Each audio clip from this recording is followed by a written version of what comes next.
Assalamualaikum dan selamat sejahtera. Selamat datang ke channel Cikgu Zaman. Baik, hari ini saya nak kongsikan bagaimana cara kita untuk menggunakan aplikasi Telegram secara berkesan, secara efisien di dalam kita punya sesi PDPR. Okey, saya percaya aplikasi Telegram ni sangat popular di kalangan guru-guru. Jadi hari ini kita nak belajar bagaimana nak menggunakan aplikasi ini secara efisien di dalam kita punya PDPR. Tapi sebelum tu saya minta rakan-rakan untuk like, share dan subscribe channel saya. Okey, baik.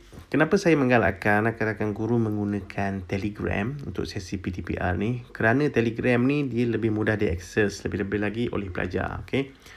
So pelajar ni kita kena sedia maklumlah bahawa pelajar ni kadang-kadang dia ada kengkangan dari segi penggunaan internet. Okey. Mungkin dia ada kengkangan dari segi penggunaan peranti. Dia berkongsi peranti dengan ibu bapa, dengan adik-beradik. Okey. So jadi masa dia tu tak fleksibel untuk join kelas kita secara online. Jadi jika menggunakan Telegram, dia boleh join kelas kita secara offline. Okey. Dan masa tu lebih fleksibel lah. Okey. Maksudnya daripada pagi mungkin sampai ke malam tu dia masih boleh join lagi kelas kita. Bagi saya pelajar tak masuk kelas ada masalah, as long as dia boleh masuk kelas kita kemudian. Okey, janji sesi pembelajaran itu berlaku. Baik, saya tak pasti sama ada rakan-rakan tahu ataupun tidak. Okey, di dalam Telegram ni ada satu medium yang kita panggil sebagai group discussion. Okey, so group discussion ni boleh membantu kita memudahkan lagi kita punya sesi PDPR. Okey, macam mana nak buat group discussion ni? Okey, cikgu pergi ke aplikasi Telegram. Okey, bila dah pergi ke aplikasi Telegram, cikgu boleh pergi kepada ikon pensel yang dekat atas ni. Okey, cikgu klik dekat situ. Ada beberapa ikon dekat sini. Okey, new group, new contact dan juga new channel. Okay, cikgu klik kepada new channel. Okay, cikgu klik kepada new channel and then cikgu create channel. Okay, so dekat nama channel tu cikgu create lah nama kelas cikgu. Okay, macam saya contohnya saya buat saya buat kelas 3 Cempedak contohnya. Okay, 3 Cempedak. Okay, dekat description ni cikgu letak lah apa-apa. Macam saya letak PDPR. So cikgu tekan next.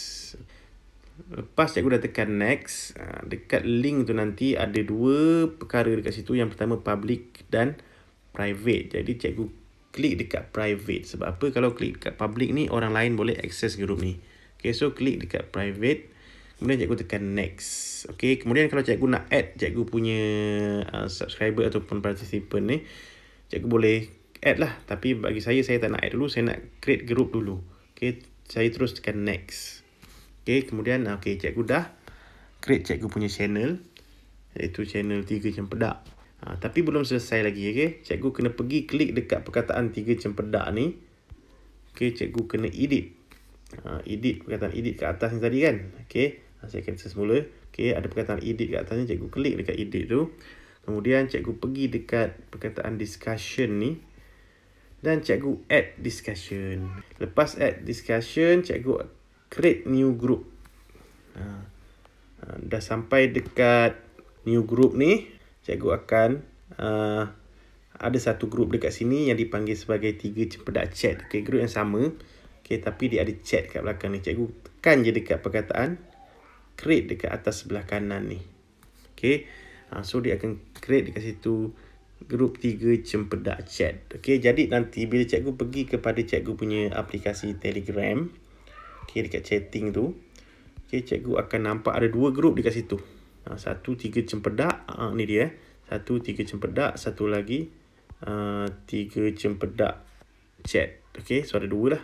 3 Cempedak dengan 3 Cempedak chat. Ada dua group dekat situ. Okay, baik. Untuk cikgu hantar cikgu punya message ataupun cikgu nak hantar cikgu punya content untuk PDPR cikgu kena hantar dekat grup yang cikgu create mula-mula tadi, iaitu grup 3 Cempedak ni. Cikgu create grup ni tadi kan, yang mula-mula kan. Okey, cikgu hantar dekat situ. Okey, so bila cikgu hantar dekat situ, dia akan keluar macam ni. Okey, contoh saya tanya kepada pelajar. Okey, Apa khabar? Contoh ni contoh je. Okay, so dia akan keluar message macam ni. Okay. Dan dekat dalam grup satu lagi cikgu tu, 3 cempedak chat tadi tu, dia akan keluar juga message yang sama. Okay. Baik. So, 2 grup yang berbeza tapi akan dapat message yang sama. So, macam ni lah. Right. So, bila pelajar nanti dia nak reply pada message cikgu ni, ataupun dia nak respon kepada cikgu punya apa yang cikgu hantar dalam grup ni. Okay. So, dia kena klik dekat leave comment ni. Okay. Dia klik dekat leave comment tu. So, dia boleh komen lah dekat situ. Contohnya macam cikgu nak buat discussion. Okay. Cikgu nak buat discussion. Cikgu nak bagi soalan ke. Okay. Cikgu boleh hantar dalam grup ni. Okay. Grup yang asal tadi. So, pelajar yang ada dalam grup ni, yang cikgu dah add tadi, dia boleh leave comment dekat sini lah. Semua pelajar boleh respon. Semua pelajar yang ada dalam dia boleh respon dekat situ. Okay, cikgu tanya apa-apa soalan ke, ataupun cikgu nak buat discussion ke berkaitan dengan tajuk yang cikgu ajar, semua pelajar boleh leave comment dekat situ. Okay. Tapi sebelum cikgu masukkan cikgu punya konten yang cikgu ajar tu, make sure cikgu add dulu lah. Okay, cikgu add dulu pelajar-pelajar cikgu dalam tu. Okay, macam mana nak add? Cikgu klik lah dekat perkataan 3 cempedak atas ni. Okay, kemudian klik lagi dekat perkataan edit di sebelah kanan ni. Okay, cikgu pergi dekat invite link kat bawah ni. Okay, invite link. Okay, kemudian cikgu copy je lah link tu. Copy, tekan dekat link tu, nanti dia akan copy lah. Okay, tekan dekat link tu, dia akan copy kat clipboard. So, cikgu paste je dekat grup kelas cikgu tu. Alright. Okay, sekarang ni saya akan tunjuk sikit lah macam mana kita nak gunakan aplikasi ni untuk sesi PDPR. Okay. So macam saya biasa saya gunakan lah apa sahaja yang ada, ikon-ikon ataupun apa item yang ada dalam ni saya akan gunakan untuk sesi PDPR saya. Okay, macam saya biasa saya akan gunakan untuk mulakan kelas, saya akan gunakan poll lah. Okay, saya akan gunakan poll. Okay, cikgu boleh gunakan poll. Macam mana nak buat poll ni? Okay, cikgu klik dekat lambang apa nama ni, attach ni. Okay, dekat lambang attach ni macam lambang apa lambang klip kertas kan. Cikgu klik dekat situ. Cikgu klik dekat poll. Okay, cikgu bolehlah mulakan cikgu punya sesi PDPR. Macam saya biasanya saya akan tanyalah kepada pelajar. Contoh. Are you ready for class?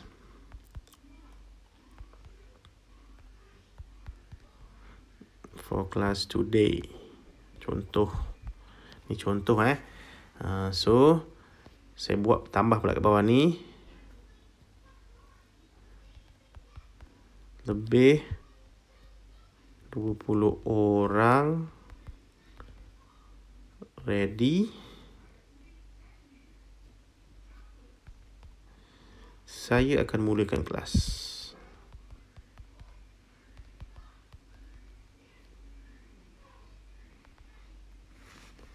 Okay, so kita letaklah dekat sini. Okay, cikgu boleh pilih dekat sini nak buat quiz mode ataupun multiple answer. Saya pilih multiple answer lah. Okay, so saya akan letak dekat sini dia punya option jawapan dia. Yes. Okay, lepas tu letak kat sini no. Lepas tu add lagi not yet lah contohnya. Okay.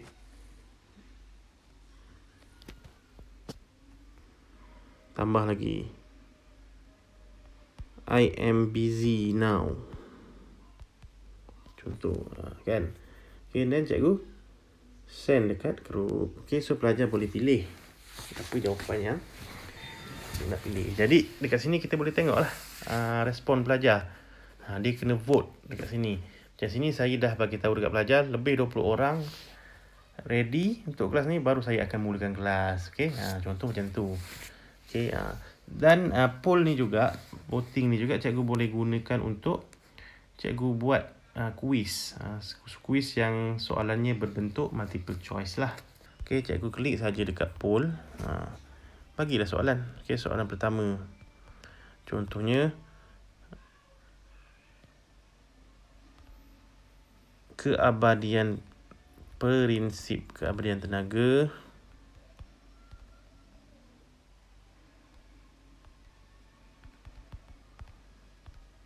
menyatakan bahawa tenaga then kita okey. So tak pilihan jawapan. Okey. Yang pertama apa? Tenaga boleh dicipta. Okey. Tenaga boleh dihapuskan.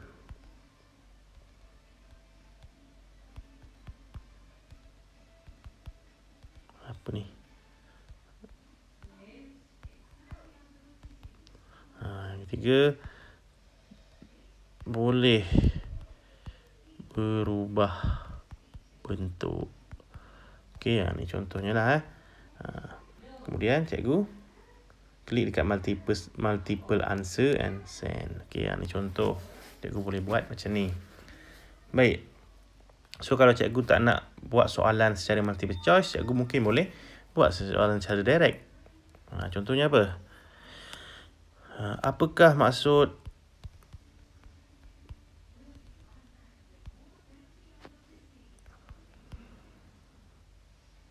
prinsip keabadian tenaga?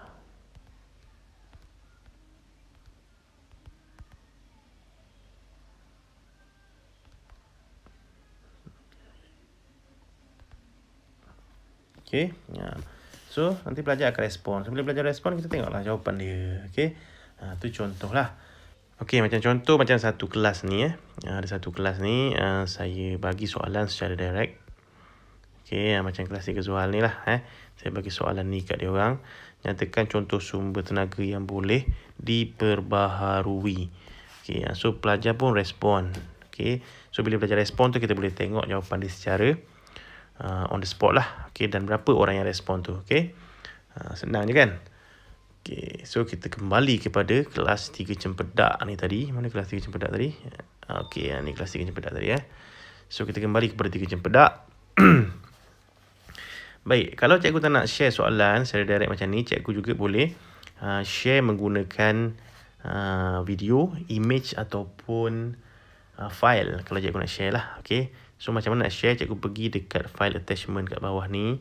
Okey, cikgu klik dekat situ dan cikgu pergi dekat file yang cikgu nak share. Okey, macam saya nak share gambar. Okey, soalan melalui gambar. Okey, so saya pergi kat gambar tu. Okey, kemudian saya type dulu soalan. Okey, kita type soalan dulu cikgu. Sebab kita nak gambar ni di post di dalam grup tu sekali dengan soalan dia lah. Okey. Contohnya macam gambar ni kita nak bagi soalan apakah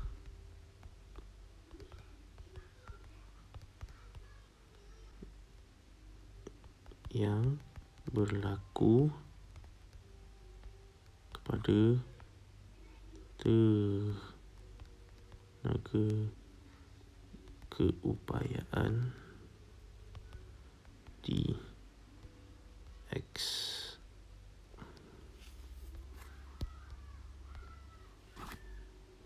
Contohnya macam ni soalan dia. Okey, so cikgu bila cikgu dah type soalan tu, cikgu tekan je tanda right tu. Okey, dan tekan send lah kat sini ni anak panah tu. Okey, so cikgu akan keluar dari situ dan pelajar akan respon lah kepada soalan cikgu tadi. So bila pelajar respon tu, kita tekan je dekat leave a comment tu, kita tengok apa respon pelajar. So setiap pelajar respon tu akan keluar jawapan dia. Okey. So senang je cikgu kan. Tak susah pun. Okey, baik. Selain daripada kita menggunakan kaedah typing ni ataupun menggunakan kaedah gambar, video ataupun file untuk bertanyakan respon pelajar, okay, kita juga boleh menggunakan kaedah voice ataupun suara, okay, untuk tanya respon pelajar ataupun untuk buat discussion berkaitan dengan topik yang kita ajar ni. Contohnya macam saya nak tanya soalan kepada pelajar menggunakan voice lah. Dan kalau saya nak pelajar menjawab menggunakan suara juga, voice juga pun boleh. Okay. So senang je, cikgu pergi kepada ikon mikrofon kat bawah ni, cikgu tekan je. Tekan lama-lama. Okay, tekan lama-lama dan tanyalah apa cikgu nak tanya ataupun mintalah respon pelajar berkaitan dengan tajuk yang kita ajar tu. Alright. Contohnya macam saya nak tanya soalan berkaitan dengan image kat atas ni. Apakah yang berlaku kepada perubahan tenaga kinetik apabila bandul sampai ke Y? Okey, kita dengar balik. Apakah yang berlaku kepada perubahan tenaga kinetik apabila bandul sampai ke Y? Okey, so cikgu dengar balik. Kalau rasa cikgu okey, cikgu post je dekat dalam tu. Kalau tak okey, cikgu boleh edit sebenarnya. Cikgu klik je dekat lama-lama dekat meja, cikgu boleh edit balik apa yang cikgu nak hantar tu. Baik. Saya rasa sampai di situ saja perkongsian saya untuk hari ini. Saya harap ianya memberi manfaat lah kepada semua rakan-rakan. Dan memberi semangat untuk kita meneruskan PDPR kita yang sangat mencabar ni. Okay? Baik, kita jumpa lagi dalam video yang akan datang. Assalamualaikum dan terima kasih.